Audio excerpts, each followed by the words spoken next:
Ditres Narkoba Polda Sumsel kembali memusnahkan narkotika dan obat-obat terlarang. Pemusnahan ini merupakan hasil ungkap pihaknya dalam kurun waktu 1 bulan. Dalam pemusnahan kali ini dihadiri Kapolda Sumsel, Wakil Gubernur Sumsel Mawardi Yahya, Kepala BNN Sumsel, serta Kepala BPOM Sumsel. Pada giat kali ini juga dimusnahkan narkotika jenis sabu-sabu sebanyak 13,4 kg, beserta 5.472 butir pil ekstasi dan 60 batang ganja. Semua narkotika diblender dan dibakar bersamaan dengan pemusnahan barang haram tersebut.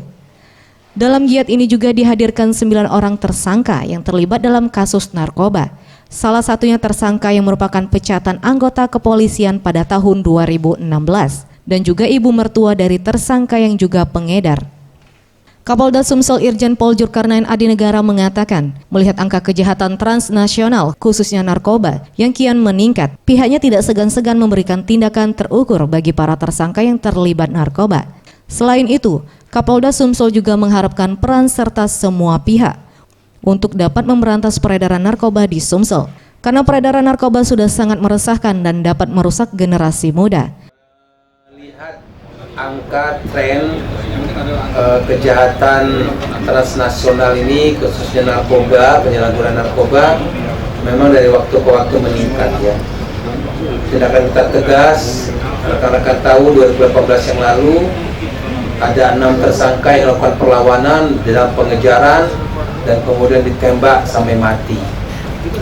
Saya ingat betul ada yang kasus di Pali waktu itu di Pendopo, air hitam, 3 tersangka, 1 ditembak kena pantat jatuh hidup, yang 1 melarikan diri sampai sekarang belum tertangkap, yang 1 kena belikatnya kemudian meninggal semacam itu. Artinya kita memang tidak main-main, tidak tanggung-tanggung, kita akan sikat betul masalah narkoba ini. Tapi tentu partisipasi masyarakat, stakeholder semua, kita bersama-sama, TNI, polisi, pemerintah daerah, kemudian dinas kesehatan, BNNP, para aktivis yang bergerak di bidang narkoba, maksud saya semacam granat dan sebagainya, kita mari bersama-sama melawan dan menyikat penyalahgunaan narkoba.